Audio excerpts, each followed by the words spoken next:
Je ne m'attendais honnêtement pas à revoir un remake du film là-haut.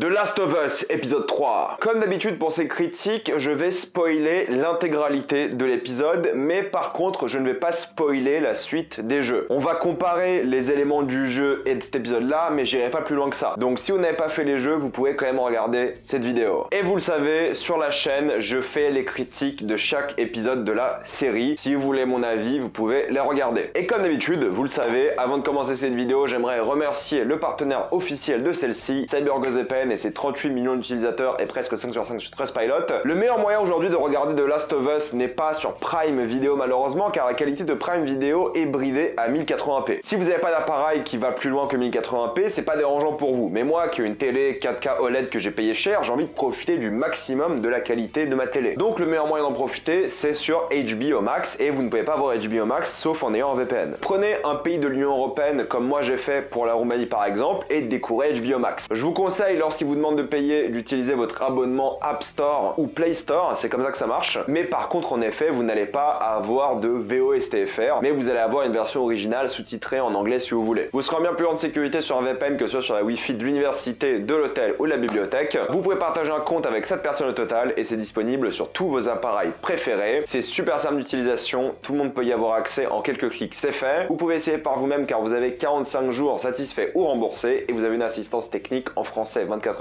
Utilisez le lien dans la description, dans le commentaire épinglé, afin de vous abonner à CyberGoZPN et bénéficier de 4 mois gratuits plus 83% de réduction. Foncez sur l'offre. Contrairement aux deux premiers épisodes, cet épisode-là n'a pas de cold open, c'est ce qu'on appelle la scène avant le générique. Là, l'épisode commence avec le générique, mais par contre, il y aura tout de même des flashbacks. D'ailleurs, la majorité de cet épisode-là est un flashback. Il y a eu beaucoup de controverses et de polémiques sur plusieurs choses concernant cet épisode-là. Il y a plein de gens qui disent que cet épisode est inutile. Je vais très bien vous expliquer pourquoi cet épisode est utile et pourquoi c'est un grand épisode de télévision et pourquoi il est essentiel même à l'œuvre de The Last of Us. Et je vais évidemment ignorer tous les commentaires homophobes des abrutis dans les commentaires et que j'ai vu sur les réseaux. Mais avant ça, j'aime bien la manière dont ils continuent à expliquer le monde, à lui donner un contexte. En effet, ils savent ce qui est la cause de l'infection, en tout cas ils le pensent. Ils disent que c'est ou la farine ou le sucre. Ils ont raison, hein, c'est la farine. J'aime bien le fait que c'est allé très très vite. Vendredi soir c'était le début de l'infection, lundi c'était terminé, c'est ce qu'ils disent. J'aime beaucoup voir l'armée qui tue des gens parce qu'on a très bien compris dans cette œuvre que l'armée est un véritable danger. Joel est la première personne qui est au courant de ça. On voit ce flashback où justement l'armée a même tué des bébés, ce qui fait référence à des choses horribles, à des génocides qu'on a vus nous dans notre histoire. Et j'aime beaucoup cette scène qu'a Ellie avec un infecté, car on voit encore une fois le cordyceps qui a atteint vraiment le cerveau des infectés et probablement tout le corps. Mais on voit surtout qu'en fait ils sont un peu intelligents. En tout cas c'est ce qui est un peu prouvé dans cette série, c'est que c'est un réseau, ils communiquent, ils ont peut-être pas de compassion mais ils ont de l'amour. En tout cas le cordyceps a créé un réseau qu'il aime et qu'il veut protéger. On parle de champignons donc peut-être le terme amour et compassion n'est pas le plus adapté, mais il y a ce côté survivaliste qui fait que le champignon veut sauver quand il arrive son espèce. Et on voit là que l'infecté réagit au couteau et qui est plus intelligent qu'un zombie ou un infecté tout bête et méchant. Il y a plein de foreshadowing et de références dans cet épisode là. Évidemment la première qui vient en tête c'est Mortal Kombat. Ellie veut jouer à Mortal Kombat, c'est une référence par rapport au jeu. Il y a une scène dans les jeux où elle essaie de jouer aussi à un jeu comme ça, sauf que dans les jeux c'est un jeu inventé. Là dans la série, vu que la Warner possède et Mortal Kombat et HBO, ils ont mis tant qu'à faire Mortal Kombat, ce qui est logique en vrai. Un jeu d'arcade de baston, c'est Mortal Kombat, surtout à l'époque, avant les années 2003, ça aurait pu être une autre licence, mais là ça appartient à la Warner, donc c'est cohérent, pas besoin de réinventer une autre œuvre. J'aime bien les quelques phrases qu'il y a par rapport à Joel, et premièrement j'aime bien quand il essaie de mettre en équilibre des cailloux, je sais pas, mais pour moi c'est un truc que je vois comme une sorte de chose spirituelle, ou alors un truc de randonnée. Vous savez, quand vous faites de la randonnée, il y a des cailloux de temps en temps posés comme ça dans la nature pour indiquer un chemin, ou c'est un truc pour indiquer un chemin, ou pour moi c'est un truc un peu plus spirituel, il cherche l'équilibre dans sa vie ou des choses comme ça. C'est peut-être un peu de la suranalyse ça pour le coup, mais c'est ce que j'ai pensé. Mais j'aime beaucoup ce qu'il dit par rapport à sa cicatrice qu'il a sur sa tempe. Il dit que c'est une balle qui va effleurer. Pour moi c'est la balle quand il a essayé de sauver sa fille. C'est pour moi là qu'il a été effleuré. À vérifier, faut voir la scène s'il a du sang ou quoi, mais ça serait quand même quelque chose d'assez beau. Il y a aussi une scène où Ellie cite un vaisseau spatial, voilà, j'en dirai pas plus pour ceux qui n'ont pas fait les jeux, mais c'est une référence à un moment des jeux. Il y a aussi du soufre dans l'épisode qui est une référence à un personnage des des jeux qui essaie de cacher un élément de son corps en se brûlant cette partie du corps. J'aime beaucoup la réalisation qui au début fait très western je trouve lorsqu'on suit les personnages principaux. T'as des beaux plans de nature, l'éclairage est vraiment bien géré, ça a été filmé en extérieur, c'est assez beau. Et l'éclairage est vraiment bien dans tout l'épisode, il y a surtout une scène qui est sortie en avant, une scène où il y a beaucoup de feu que j'ai trouvé vraiment bien et très esthétique. Il y a un vrai équilibre par rapport aux notes de musique, il y a pas mal de foreshadowing par rapport à une chanson des jeux. Il y a une scène où deux personnages mangent des fraises et l'une des musiques qui passe de souvenirs, qui est d'ailleurs l'une des musiques les plus connues des jeux, s'appelle It Won't Last ou quelque chose comme ça. C'est un foreshadowing pour dire que ça va pas durer. Depuis l'épisode dernier, j'ai écouté pas mal de nouveau les albums des deux jeux et il y a plein de musiques qui sont quand même assez mémorables et les titres des musiques sont super importants parce qu'ils les utilisent dans la série en tant que foreshadowing et c'est ce qu'ils font depuis le premier épisode. Même si le moment musical le plus mémorable de cet épisode-là reste le moment In the Nature of Daylight, qui est une composition extrêmement connue que vous connaissez évidemment, je pense, pour beaucoup d'entre vous, pour le film Premier Contact. En tout cas, c'est de là que moi je m'en rappelle. Mais évidemment, cet épisode-là, c'est un remake de Lao, c'est ce que je disais. Et je trouve que la mise en scène par rapport à toute cette séquence-là de flashback est géniale parce que ça montre la tendresse, ça montre l'amour, mais on en parle après. J'aime beaucoup ce Joel, beaucoup plus mélancolique. Il a vraiment perdu tout le monde à ce moment même. Il est triste de la mort de tout le monde et il est pas prêt pour la suite de l'épisode, mais il communique de plus en plus. Il s'inquiète de plus en plus pour Ellie et tu vois que c'est de plus en plus le début d'une belle relation. Ellie essaie de lui parler, ils essaient de communiquer, j'adore les dialogues entre les deux parce que ça montre qu'ils vont s'attacher de plus en plus et qu'ils vont s'apprécier de plus en plus. Mais j'adore surtout quand Ellie est émerveillée par des choses assez banales pour nous comme prendre l'avion ou la voiture. Et je pense que les prochains épisodes seront exclusivement la relation entre ces deux personnages-là, car pour l'instant ça n'a pas été le cas. Au début c'était avec la fille de Joel, ensuite c'était surtout Tess, et maintenant c'est évidemment le choix osé de l'épisode, Bill et Frank. L'épisode a été écrit par Craig Mazin et validé évidemment par Neil Druckmann, et ils ont tous les deux trouvé que c'était une excellente idée. Pour le coup, j'ai écouté le podcast avant de faire cette critique, et ils ont trouvé que c'était un choix vraiment brillant qui n'aurait pas marché en adaptant directement le jeu. Parce que dans les jeux, j'en parlerai après, mais c'est une séquence d'action avant tout, et là c'est pas du tout ça. Là il y a zéro action, et on se concentre vraiment sur la relation d'amour entre ces personnages-là. Parlons-en du coup de Bill, surtout pour commencer, parce que c'est lui qu'on voit dans les jeux. Frank n'est pas présent dans les jeux. Enfin si, la carcasse de Frank est présente dans les jeux. Dans les jeux, c'est Frank qui se suicide, mais bon, peu importe, on en parlera après. Bill, pour le coup, là, on voit que c'est un conspirationniste. C'est un gars qui se préparait à l'apocalypse depuis longtemps. Il y a cette phrase qui est géniale quand il parle à Frank, qui lui dit que le gouvernement sont tous des nazis. Frank est d'accord avec lui parce que oui, en effet, dans le monde dans lequel ils vivent, c'est tous des nazis. Mais avant, c'était pas le cas. Alors que lui, Bill le pensait. Il pensait que le 11 septembre, c'était un coup monté aussi. Mais il aimait sa vie, justement, de conspirationniste. Il aimait vivre seul pour la première fois. Il y a cette scène en musique qui est géniale, qui parle évidemment de solitude. Mais on voit justement cet homme qui a l'air heureux. Sauf que la vérité n'est pas là. Il a besoin, comme tout le monde, de compassion et surtout de compagnie. Et c'est là que Frank intervient parce que Frank, dès le début, tu vois que c'est un gars super sympa. Tu vois que c'est un gars qui est super ouvert. C'est quelqu'un qui est tendre, qui est juste adorable et qui voit justement que Bill souffre. Et c'est là que commence une vraie histoire d'amour. Et c'est là que tu vas passer tout l'épisode avec eux. Tu vas vivre justement leurs problèmes de couple aussi. Le fait que Frank se sent un peu enfermé, il a envie d'avoir des amis. C'est là qu'interviennent évidemment Joel et Tess. Mais tu vois un peu toute leur évolution de couple. La manière dont au début ils sont un peu fermés les deux. Ils apprennent à s'aimer, à vivre ici, à créer un vrai couple, à faire face à des défis, à créer leur potager. La scène des fraises était super belle. On est là pour les suivre et tu comprends dès le début que ça va être une histoire touchante car lors de leur premier baiser, je suis désolé, je peux pas montrer le baiser parce que sur YouTube, dès que tu mets des trucs un peu LGBT, tu te fais démonétiser. Un peu hypocrite pour une boîte californienne, mais peu importe. Tout ça pour dire que oui, dès le baiser que tu vois entre eux, tu vois que c'est plus qu'un baiser quoi. Tu vois que là, ils vont plus lâcher parce qu'ils avaient besoin de ça tous les deux, je pense. Il y a plein de moments d'affection dans ce monde et il y a aussi ce côté sexuel au truc. C'est que The Last of Us a pas mal eu de sexe, mais là c'est important de voir cette partie-là et de voir que bah oui, ça fait partie de l'amour et que c'est essentiel à ce monde. Et pour la première fois, Bill le dit lui-même et je trouve que c'est une phrase touchante,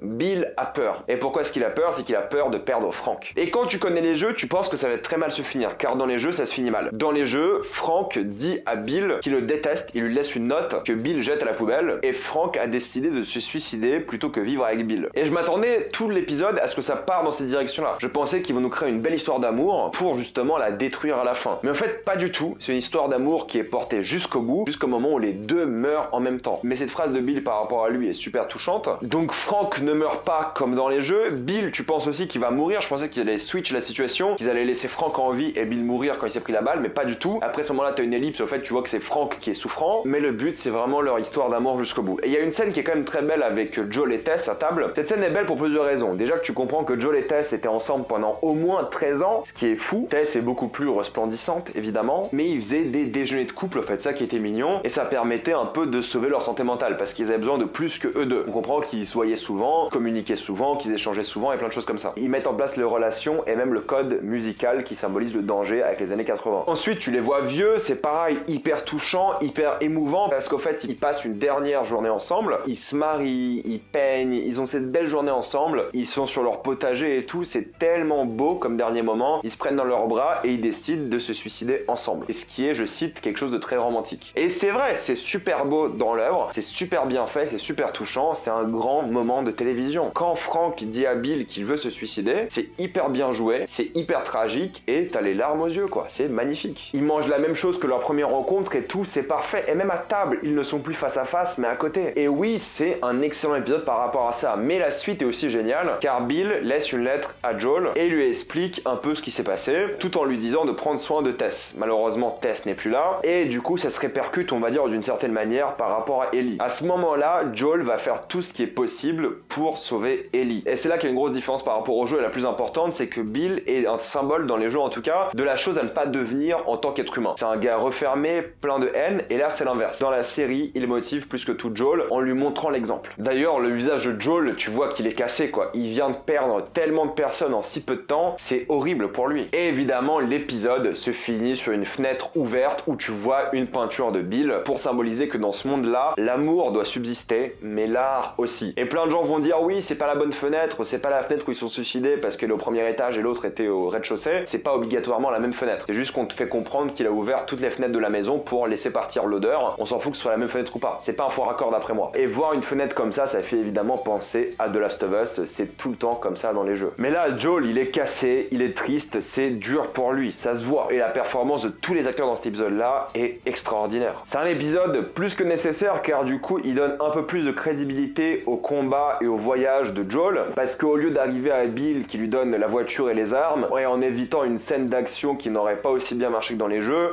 ils vont dans une école, il y a un zombie spécial et plein de trucs comme ça, c'est pas très intéressant pour une série. Ça aurait pu être bien, hein, je dis pas, hein, mais ils ont décidé d'aller sur la route de l'émotion qui marche mieux, je trouve, dans ce cas-là. Et quand Joel récupère les munitions, la voiture, ça a un sens. Parce qu'il y a un contexte à pourquoi il a récupéré tout ça et comment. Donc là, cette relation hyper touchante entre les deux est extrêmement bien faite et émouvante, et tendre et belle, et donne beaucoup de profondeur à ce monde, mais en même temps motive plus que tout le personnage de Joel pour aller au bout des choses et protéger Ellie quoi qu'il arrive. Il n'y a plus beaucoup de personnes dans ce monde pour lui, mais il va protéger ce qui reste, croyez-moi. C'est un excellent épisode, beaucoup disent que c'est le meilleur de la série pour ceux qui ont vu toute la série. Ça ne m'étonnerait pas parce que c'était vraiment brillant, touchant, rien à dire, c'était vraiment bien, l'un des meilleurs épisodes de télévision que j'ai eu l'occasion de voir. C'est une série fantastique et ça va pas s'arrêter là je pense. On va être constamment surpris et j'ai hâte d'être la semaine prochaine. Je vais m'arrêter là, mettez-moi dans les commentaires ce que vous avez pensé de cet épisode, l'avez-vous adoré ou détesté, tout ça dans les commentaires. Comme d'habitude, pensez à vous abonner à la chaîne pour plus de vidéos, mettez un j'aime, ça aide beaucoup la chaîne. Suivez-moi sur tous mes réseaux et avant de quitter cette vidéo, pensez à utiliser le lien dans la description, dans le commentaire épinglé afin de vous abonner à CyberGhostVPN et bénéficier de toutes les plateformes de streaming en toute accessibilité et sécurité. Tout ça pour 2,03€ par mois plus 4 mois gratuits. Foncez sur l'offre et moi je vous dis à la prochaine fois. Salut à tous.